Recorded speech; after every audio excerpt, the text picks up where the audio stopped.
नमस्कार दोस्तों and welcome to PSC अड्डा। रिसेंटली ही हमारे इंडिया के प्राइम मिनिस्टर नरेंद्र मोदी जी ने यहाँ पर स्वामित्व योजना की यहाँ पर शुरुआत कर दी है। 11 अक्टूबर को इस स्वामित्व योजना की शुरुआत की गई है। यहाँ पर आप देख पाएंगे नरेंद्र मोदी जी का ट्वीट है। इसके लिए यहाँ पर बहुत सारे जो है इन्होंने ट्वीट्स का इस योजना के बारे में जानकारी यहाँ पर दी है पब्लिक को। इसके बारे में यहाँ पर आश्वस्त किया है कि किस प्रकार से स्वामित्व योजना आत्मनिर्भर भारत अभियान में ये एक बड़ा कदम साबित होगा। डिस्कस करते हैं इस योजना के बारे में। यहाँ पर जानने को आपको बहुत कुछ मिलेगा। आप हमारी क्लासेस की नोटिफिकेशन से जुड़ने के लिए पीएससी टेलीग्राम चैनल को ज्वाइन कर सकते हैं। इस पर यहाँ पर आपको पीडीएफ भी मिलते रहेंगे। अगर आप यूट्यूब चैनल पर नए हैं तो चैनल को सब्सक्राइब करें और बेल आइकन को प्रेस करना ना भूलें। अगर आपको हमारी जीके क्विज से जुड़ना चाहते हैं तो आप हमें इंस्टाग्राम और फेसबुक के पेज पर भी फॉलो कर सकते हैं। यहाँ पर आपको बहुत सारी क्विज पर आपको मिलती रहेगी। ठीक है, अगर आप एमपीपीएससी की तैयारी कर रहे हैं और अगर आप एमपीपीएससी एस्पिरेंट्स तो आप हमारा एमपीपीएससी 2020-21 का कोर्स परचेस कर सकते हैं psc.com वेबसाइट पर जाकर। और ज़्यादा जानकारी के लिए आप हमारे इन नंबर्स पर भी संपर्क कर सकते हैं। तो फ्रेंड्स, सबसे पहले बात करते हैं। देखिए यहाँ पर जो खबर आ रही है 11 अक्टूबर 2020, ठीक है, रविवार के दिन प्रधानमंत्री नरेंद्र मोदी जी ने स्वामित्व योजना के तहत वीडियो कॉन्फ्रेंस के जरिए रविवार को प्रॉपर्टी कार्ड बांटने की यहाँ पर शुरुआत कर दी। ठीक है, संपत्ति के जो कार्ड होते हैं उनको यहाँ पर बांटने की शुरुआत कर दी है ग्रामीण इलाकों में। और कहा है कि यह ग्रामीण भारत को बदलने वाला एक ऐतिहासिक फैसला है। पीएम मोदी ने कहा कि इस पहल से ग्रामीण अपनी जो है जमीन और संपत्ति को वित्तीय पूंजी के तौर पर इस्तेमाल कर सकेंगे, जिसके एवज में वे बैंकों से कर्ज और अन्य वित्तीय लाभ भी यहाँ पर उठा पाएंगे। देखिए यहाँ पर क्या था कि जयप्रकाश नारायण और नानाजी देशमुख, इन दोनों की जयंती पर रविवार को एक वर्चुअल जो है वीडियो कॉन्फ्रेंस हो रही थी। उस दौरान यहाँ पर पीएम नरेंद्र मोदी जी ने यहाँ पर इस योजना के बारे में सब कुछ जो है विवरण से बताया। इसके अलावा यहाँ पर ये जो ग्रामीणों को संपत्ति के कार्ड बेचने का जो अनाउंसमेंट है वो भी इसी वर्चुअल मीटिंग के दौरान या हम कहें कि वीडियो कॉन्फ्रेंस में अनाउंस किया गया था। अब आगे बात करते हैं तो यहाँ पर इसी वर्चुअल कॉन्फ्रेंस में पीएम मोदी जी ने कहा कि इससे ग्रामीणों में भू स्वामित्व को लेकर विवाद समाप्त होगा। और उन्होंने कहा कि स्वामित्व ग्रामीण क्षेत्रों में उन्नत तकनीक के साथ गांवों का सर्वेक्षण एवं मानचित्रण योजना के कई लाभार्थियों से बातचीत की और कहा कि यह देश को आत्मनिर्भर बनाने की दिशा में बड़ा कदम है। अब देखिए यहाँ पर तो ये हमारे प्राइम मिनिस्टर मोदी जी ने कहा है, परंतु यहाँ पर अगर हम बात करते हैं आखिर वैसे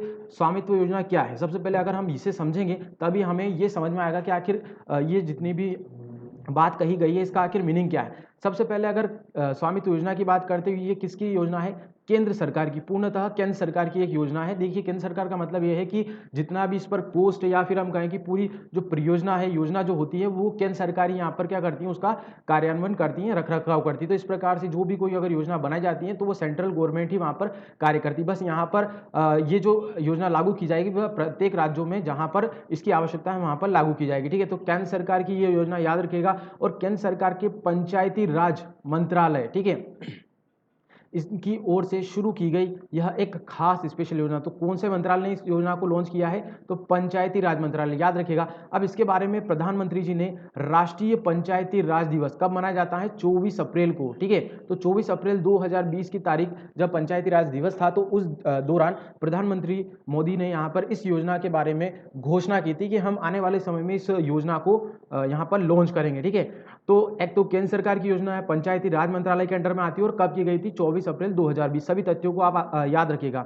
अब देखिए इस योजना का मोटिव क्या है, उद्देश्य क्या है, अगर इस पर बात करते हैं तो ग्रामीण क्षेत्रों में लोगों को रिकॉर्ड ऑफ राइट्स, ठीक है, देने के लिए संपत्ति कार्ड का वितरण किया जाना ही इस योजना का एक तरीके से उद्देश्य है। अब संपत्ति का जो अधिकार होता है, बहुत सारे ग्रामीण क्षेत्रों में अभी भी वर्तमान में बहुत सारे ऐसे ग्रामीण हैं जिनको वे रह तो गांव में रह रहे हैं, अपने ही घर में रह रहे हैं, परंतु उनका किसी प्रकार से कोई मालिकाना हक या हम कहें कि एक तरीके से उनके पास इस प्रकार का कोई प्रमाण नहीं है कि वे जो घर में रह रहे हैं वे उन्हीं लोगों का घर है। तो इस आधार पर यहाँ पर ये योजना जो चलाई जा रही है, विशेष तौर पर जो ग्रामीण क्षेत्र के लोग हैं उनको संपत्ति का जो अधिकार होता है उस नाते उनको अपने घरों का जो है मालिकाना हक या हम कहें कि एक तरीके से प्रूफ यहाँ पर प्रोवाइड करना है, ताकि सभी जितने भी मकान मालिक हैं उनको यहाँ पर उन्हीं के नाम पर मकान आवंटित कर दिया जाए। ठीक है, तो संपत्ति जो कार्ड है उनका वितरण यहाँ पर किया जाएगा इस योजना के तहत। अब इस योजना का जो क्रियान्वयन है वह 4 वर्ष में चरणबद्ध ढंग से किया जाएगा। 2020 से लेकर 2024 तक जो है इस पूरी योजना को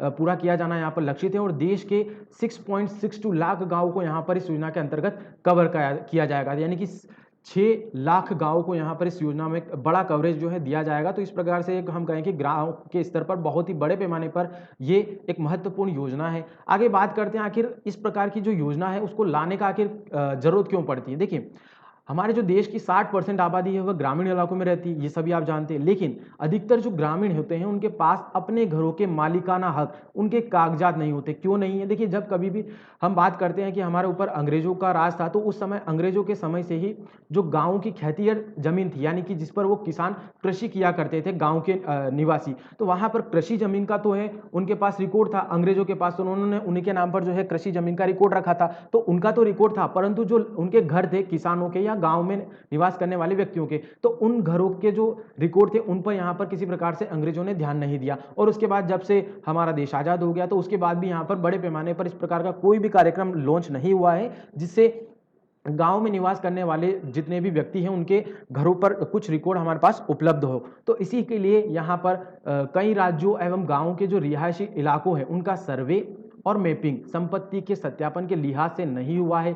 और नतीजा ये हुआ है इस कारण से कि कई घरों के संपत्ति कागजात अभी भी वर्तमान में मौजूद नहीं है। और इसी कमी को दूर करने के लिए स्वामित्व नामक जो योजना है ये लाई गई है। तो कुल मिला के यहाँ पर आप समझ जाएंगे कि यहाँ पर जो गाँव में रह रहे व्यक्ति है उनके निवासों को यहाँ पर हम कहें कि उनके नाम पर उनको मालिकाना हक प्रोवाइड कर देना ही इस योजना का मुख्य लक्ष्य है। अब देखते हैं आखिर कि ये योजना जो है वह काम कैसे करेगी। देखिए, स्वामित्व योजना जो है इसके तहत गाँव की जो आवासीय भूमि है उसकी पैमाइश, ठीक है, यानी कि उसका मापन जो है वह ड्रोन के जरिए किया जाएगा। ठीक है, ड्रोन आप सभी जानते होंगे, हवा में उड़ने वाले, और वहाँ से हम कहें कि बहुत सारे जो अलग अलग सेक्टर में ड्रोन का आज की तारीख में यूज़ किया जाता है। तो ठीक है, जो ड्रोन टेक्नोलॉजी उसका यहाँ पर यूज़ किया जाएगा, और ड्रोन से गाँव की सीमा के भीतर आने वाली हर प्रॉपर्टी का एक डिजिटल नक्शा यहाँ पर तैयार होगा। साथ ही हर रेवेन्यू ब्लॉक की सीमा भी इससे तय होगी, और यानी कि कौन सा घर कितने एरिया में है, और यह ड्रोन टेक्नोलॉजी से सटीकता से मापा जा सकेगा। तो इस योजना का प्रमुख जो है उद्देश्य क्या है? ड्रोन टेक्नोलॉजी से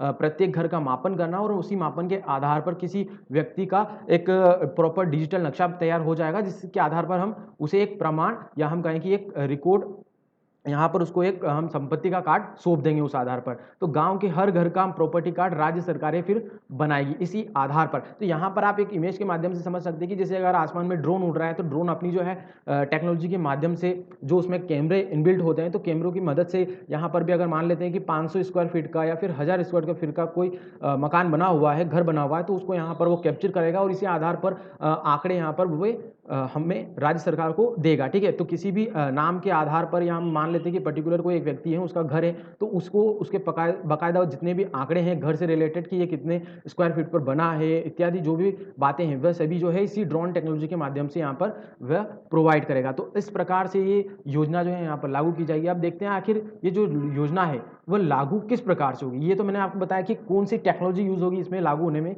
परंतु स्वामित्व योजना जो है वह किसकी योजना है? केंद्र सरकार की पूर्णतः। अब इस लागू करने के लिए नोडल एजेंसी, ठीक है, यानी कि सेंट्रल लेवल पर जो नोडल एजेंसी है जो कार्य करेगी स्पेशली सेंटर में, वो कौन सी करेगी? पंचायती राज मिनिस्ट्री जो है यहाँ पर कार्य करेगी इसके लिए। और राज्यों में जब बात करते हैं तो इसे लागू करने के लिए राजस्व विभाग, यानी कि राज्य का जो राजस्व विभाग है, रेवेन्यू डिपार्टमेंट, वह इसमें कार्य करेगा। इसके अलावा या फिर लैंड रिकॉर्ड्स जो डिपार्टमेंट होता है, ठीक है, जो भूमापन से संबंधित जो रिकॉर्ड्स रखता है, वो उसको यहाँ पर राज्य में नोडल विभाग जो बनाया जाएगा। ठीक है, तो इस प्रकार से सेंट्रल में पंचायती राज मिनिस्ट्री होगी, और राज्य में राजस्व विभाग या फिर लैंड रिकॉर्ड्स डिपार्टमेंट इसके लिए कार्य करेगा। जो राज्य के पंचायती राज विभाग के सहयोग से इस योजना को यहाँ पर लागू करेगा। तो राज्य में भी पंचायती राज विभाग होते हैं, तो वे भी यहाँ पर कार्य करेगा। अब एक और यहाँ पर महत्वपूर्ण है कि इस योजना को लागू करने में सर्वे ऑफ इंडिया तकनीकी सहयोग के रूप में यहाँ पर कार्य करेगा, क्योंकि यहाँ पर प्रत्येक जो है गांव में प्रत्येक घर का जब सर्वे किया जाएगा, तो जो सर्वे ऑफ इंडिया है हमारा, वो यहाँ पर कार्य करेगा। बाकायदा सर्वे करने में राज्य सरकार और केंद्र सरकार की यहाँ पर मदद करेगा। तो इस प्रकार से ये पूरी योजना है, इसमें अलग अलग जो डिपार्टमेंट है वे इसमें शामिल होंगे और यहाँ पर इस योजना को अंजाम तक पहुँचाएंगे। अब बात कर लेते हैं आखिर इस योजना का आखिर लाभ क्या मिलेगा। देखिए, फायदे की बात करते हैं अगर किसी भी योजना की, तो यहाँ पर इस योजना के तहत ड्रोन सर्वे जो तकनीक है, इसकी सहायता से गांव के आबादी वाले क्षेत्रों का क्या होगा? सीमांकन होगा। अब सीमांकन जब किया जाएगा तो इससे गांव में रहने वाले लोगों को अपनी जो संपत्ति है उसका रिकॉर्ड्स ऑफ राइट, यानी कि संपत्ति का जो अधिकार है, बाकायदा उनका जो डेटा है संपत्ति का, वो रिकॉर्ड हमारे यहाँ पर हो जाएगा, राज्य में भी और फिर केंद्र में भी। तो इस प्रकार से हमारे पास एक डेटा ड्रोन तकनीक के माध्यम से संपत्ति का जो रिकॉर्ड्स है वह यहाँ पर उपलब्ध हो जाएगा। अब ये जो रिकॉर्ड्स हमारे पास आएंगे, इन रिकॉर्ड्स के जरिए वे अपनी संपत्ति का वित्तीय रूप में इस्तेमाल कर सकेंगे और बैंक से क्या ले पाएंगे, कर्ज ले पाएंगे। इसके अलावा अन्य वित्तीय सुविधाएं जो है लेने में सक्षम यहाँ पर हो जाएंगे। देखिए आज की तारीख में अगर आप कहीं से किसी भी अदर जो है बैंक या फिर हम कहें कि प्राइवेट बैंक या सरकारी बैंक, अगर कहीं पर भी आप लोन लेने जाते हैं तो वहाँ पर आपको जो है कुछ प्रूफ यहाँ पर रखना पड़ता है बाकायदा संपत्ति के रूप में। तो यहाँ पर अगर इस प्रकार से उनको मालिकाना हक होगा तो वहाँ पर उनको बाकायदा उनके पास जो प्रॉपर जब उसके मालिकाना हक का कार्ड होगा तो वो उसी कार्ड की मदद से यहाँ पर बैंक से या फिर अन्य कोई वित्तीय जो मदद है उससे यहाँ पर ले पाएंगे। ठीक है, तो इसी आधार पर जो हमारे प्राइम मिनिस्टर मोदी जी उन्होंने यहाँ पर कहा है कि बहुत सारी जो आज की तारीख में जो युवा कौशल है वह अपना स्टार्टअप जो है शुरुआत करना चाहते हैं, तो उसके लिए जो है बहुत सारी वित्तीय मदद की आवश्यकता होती है। तो इस आधार पर जो गाँव के निवासी हैं, गाँव के अगर कोई युवा यहाँ पर व्यक्ति हैं, ठीक है, तो वो भी यहाँ पर क्या कर सकता है, इस प्रकार की जो योजना है उससे बैंक से कर्ज लेकर और उससे अपना कोई स्टार्टअप, ठीक है, वो शुरू कर सकता है। तो इस योजना का लाभ जो है पूर्णतः ग्रामीण लोगों को यहाँ पर मिलेगा। इस योजना से अगर बात करते हैं तो ग्रामीण योजना के लिए जमीन के जो आंकड़े हैं सटीक वे हमें मिलेंगे और प्रॉपर्टी टैक्स के आकलन में भी सरकार को मदद मिलेगी, क्योंकि आज की तारीख में अगर हमारे पास सरकारी जो आंकड़े हैं वह जमीन के मामले में उपलब्ध नहीं है गाँव के इलाकों में, तो वहाँ पर क्या होता है कि प्रॉपर जो प्रॉपर्टी टैक्स यानी कि संपत्ति कर वो भी यहाँ पर लेने में राज्य सरकारें पीछे हट जाती हैं। तो इस प्रकार से जब जमीन के सटीक आंकड़े होंगे तो प्रॉपर्टी टैक्स जो है वह पूर्णतः यहाँ पर सरकार को जाएगा इस योजना की मदद से। और इसके अलावा इससे जमीन से जुड़े जो कानूनी झगड़े हैं वह भी क्या हो जाएंगे, कम हो जाएंगे, क्योंकि बहुत बार इस प्रकार के विवाद आ जाते हैं कि अगर किसी पर्टिकुलर एक मालिकाना हक की संपत्ति है तो उस पर कोई और कब्जा कर लेता है और फिर वह मामला जो है एक कानूनी जो है झगड़े के रूप में हमारे सामने आ जाता है, किसी अदालत में जो इस पर पेशी चलने लग जाती है। तो इस प्रकार के झगड़े भी जमीन से रिलेटेड हो जाते हैं। तो इस योजना की वजह से बाकायदा उसके जो रिकॉर्ड्स हैं वह सरकारी रूप से पंजीकृत हो जाएंगे और यहाँ पर फिर किसी प्रकार की कोई समस्या नहीं होगी। तो बहुत ही महत्वपूर्ण योजना है। आगे बात कर लेते हैं कि इस योजना में जो जब 11 अक्टूबर को लागू की गई तो इस योजना में जो जमीन के कागजात हैं वह डाउनलोड कर पाएंगे गांव के निवासी। तो योजना के जो तहत 1.3 लाख लोगों को अपनी जमीन के जो है कागज एक एसएमएस लिंक के जरिए यहाँ पर डाउनलोड कर पाएंगे और पहले चरण में योजना का जो लाभ है वह 6 राज्यों के 763 गांवों को यहाँ पर मिलेगा। 346 गांव तो उत्तर प्रदेश के, 221 गांव हरियाणा के और 100 जो गांव हैं महाराष्ट्र के हैं और 44 एमपी मध्य प्रदेश के और 50 जो है उत्तराखंड के और 2 यहाँ पर गांव हैं कर्नाटक के। तो इन सभी जो है 763 गांवों को इस जो है योजना का यहाँ पर लाभ मिलेगा। अभी 2020 में जब इसको स्टार्ट किया जा चुका है तो एसएमएस लिंक के जरिए लगभग 1 लाख लोगों को यहाँ पर इसके तहत जो है जमीन के कागजात प्रोवाइड किए जा चुके हैं। तो ये है इस वीडियो का एंड। अगर हम बात करते हैं इसके निष्कर्ष की तो यहाँ पर मैं आपको सिंपल में बता देता हूँ कि इस योजना की मदद से ग्राम स्वराज की जो परिपाटी है उसको हम कहें कि बहुत ही प्रोत्साहन मिलेगा और यहाँ पर जो विशेषकर आत्मनिर्भर इनिशिएटिव है उसमें भी यहाँ पर ग्रामीणों को भागीदारी मिलेगी इस योजना के तहत। तो आज के लिए बस इतना ही। मैं यहाँ पर पहले आपको बता देता हूँ कि हमारी जो एमपीपीएससी मेंस की 3rd पेपर यहाँ पर क्लासेस चल रही हैं, इसे आप परचेस कर सकते हैं pees.com वेबसाइट पर जाकर मात्र 4000 रुपये में।